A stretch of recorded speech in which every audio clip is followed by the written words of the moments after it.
I'm Amelia. I am from Brazil, and I'm a founder and owner of Mana Threads. So Mana Threads is we make bold and sustainable female activewear, and we are located in Burlington, Vermont. So I'm gonna tell a little bit about me. When I was before Mana Threads, I used to sell poop. So that's right. I was on a poop business. I grew up in Brazil. I had two brothers. I have two brothers and a younger sister. My family didn't have much. So my mom never gave us money or anything, but she gave us a lot of freedom. And with that freedom, we figured out life and in being creative on how to get things that we wanted. So I noticed that my neighbors were using poop for their gardening as a fertilizer. And I'm like, from playing around, from all my freedom, I knew the neighborhood, I knew where to get poop. So I knew which poop to get, because you want to get the lighter one, fill up your bag, and make most of the money. So point being, all the freedom taught me to be creative, and I love that piece. So being creative to find solution for problems. I don't mind getting my hands dirty, as you know. And I'm pretty persistent. The other thing that, with freedom, I also learned how to develop skills to identify opportunities. So Mana Threads is one of those opportunities. Back 10 years ago, maybe 11 years ago, when I moved to the United States, actually it's been a year that I got my citizenship, so I'm an American citizen. I moved here 10 years ago, and I didn't have English. My English was really bad. I was really just trying to figure out my spot here in the United States. But in those last 10 years, I packed a lot of things. So I learned how to speak English. I learned how to mountain bike, how to surf, how to snowboard, and all that good stuff. Basically fell in love with the outdoor and all the culture and lifestyle from that. But what I couldn't find was like that fun activewear that would perform well with the fun prints, just like, you get excited about wearing that garment. So there was a lot of boring stuff just hanging on a rack and didn't really speak with me. So from that frustration, I realized, this is my opportunity, and I'm gonna start my clothing line. So Mana Threads was born in 2015. But I knew what I want. I knew exactly what I was missing, but I had no experience on a clothing business. So I called my sister in Brazil and I said, Carolina, quit your job and let's get Mana Threads off of the ground. So together, me and my sister combined zero experience on the clothing business. But we figured out. I found a seamistry, I found great fabric, and we kick off. We were able to make 700 pieces of clothes in our garage, 50 different styles, 300 over SKU numbers. But yeah, we succeed that. So the last 4 years, yeah, we survived, not succeed, sorry. We survived that. But I'm so stoked to be here today at Title IX, 4 years later, and really make our Mana community proud. So that was a rough start, but it was a fun one. So Mana Threads is not just another pair of pants on the rack, As you can see, it's very bright, it's fun, it's colorful. So Mana Threads is a small brand with a really big mission. Mana Threads is also my vehicle to take action towards things that I love, like we became members of 1% for the Planet, even before we're making any money, so that was a big one. And we don't compromise on sustainability. So sustainability is no longer an option, and for us, we believe that sustainability is a big part of our mission. We also don't take shortcuts for profit, and our customers really know they're getting a really high quality product, and they're also supporting this cause that we're all passionate about it. So this mission brought me a long way since 2015. I started from word to mouth, direct selling, to I have a really sustainable e-commerce business, and we're able to triple our sales. So that's pretty exciting. The bottom line, we make products that customers love, and that's confirmed by a high conversion rate and 30% of repeat customers. Yes.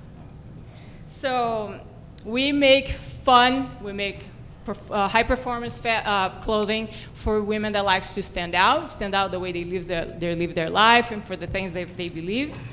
And because I'm from Brazil, I like to bring the vibrance of Brazil. So everything, is very colorful. The colors are vibrant.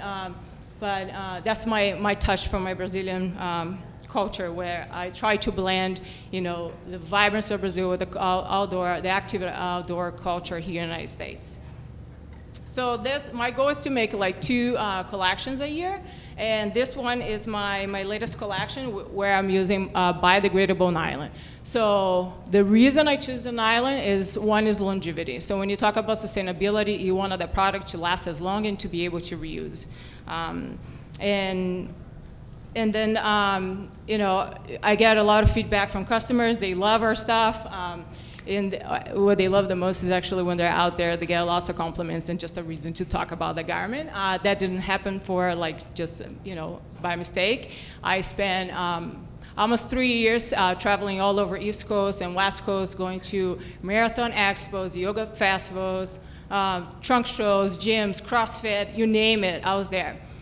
Just a quick note, my best year by myself, I sold $130,000, so that was pretty cool.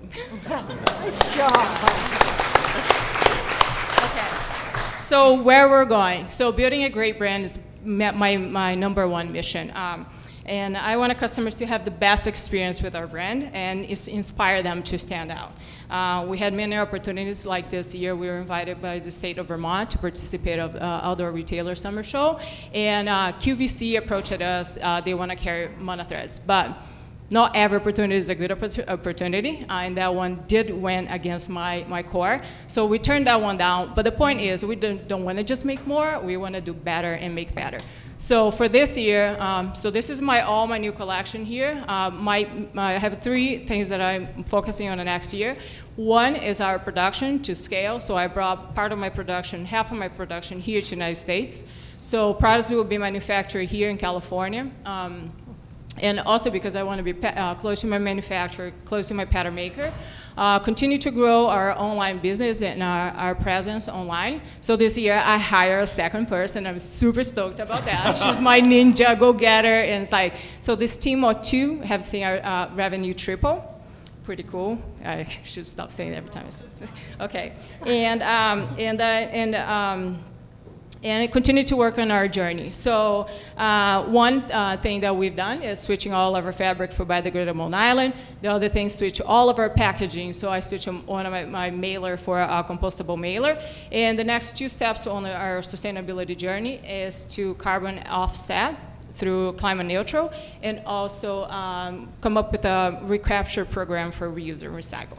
So I'm super stoked to be here at Title IX. I'm gonna read my last thing that I didn't memorize because I wrote this morning. If his success is defined by happiness, today I'm the happiest person on the planet. If his success is defined by victory, today, but just by standing here, I'm already a winner. And if it's selling poop, being an immigrant, trying to figure out life in a different country, that what brought me here today to be in front of some amazing, badass women. Yeah. I would sell poop all over again. Yeah.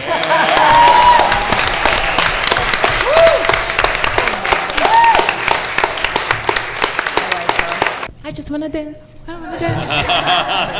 So I told, so Casey, no. This fabric feels amazing. Yeah, it does. Yeah. It's biodegradable? Yeah, that's biodegradable. So the beauty of that is new technology. There's not a lot of people on the market, even like outdoor retailer. I had all the people from Taiwan coming up like, hey, where'd you get that? Where'd you get that? But basically, biodegradable nylon, one of the qualities of nylon is longevity, and also the feel, the fit, and the performance of the fabric.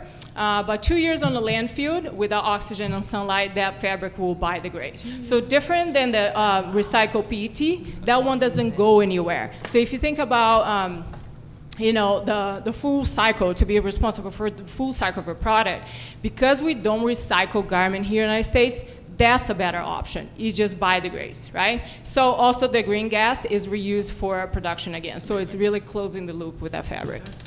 That's wow. And can you talk about the price points? Because I'm curious, like what the trade-off. Yeah. So my pants. So this is all what's going to be manufactured in the United States. And this is what is being manufactured in Brazil. Price point 94, my leggings. I should have written it down, right? Written down.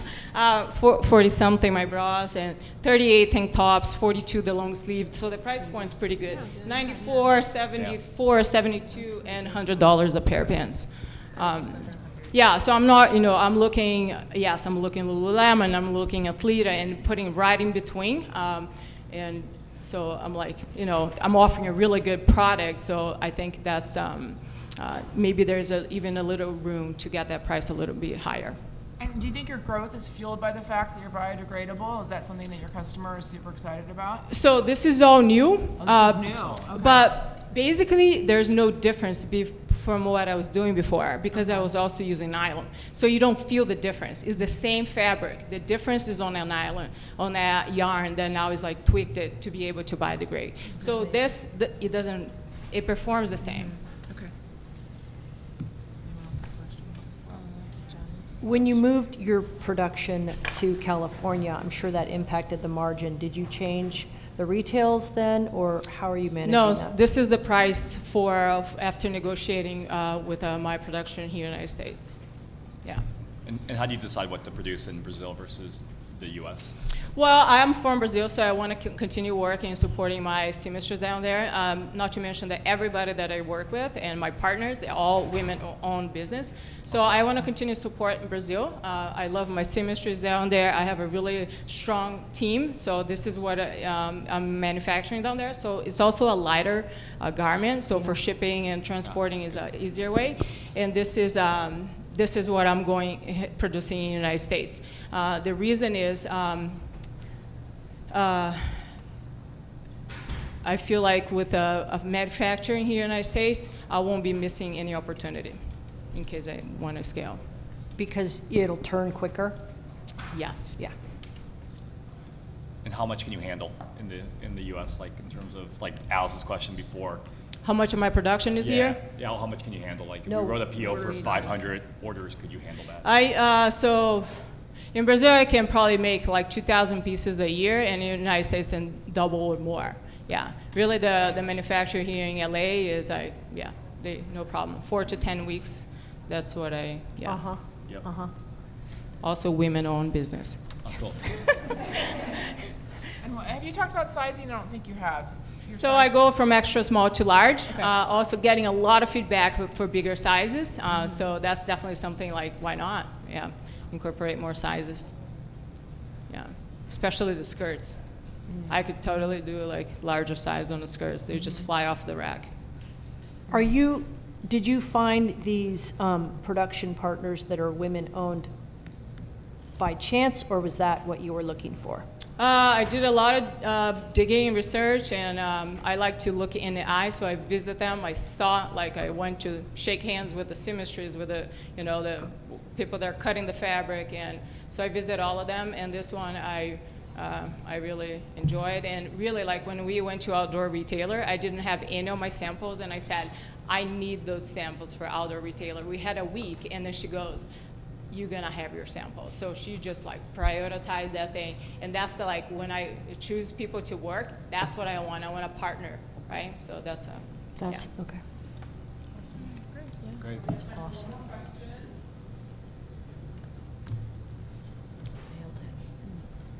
Great You're job. good. Yeah. Nice work.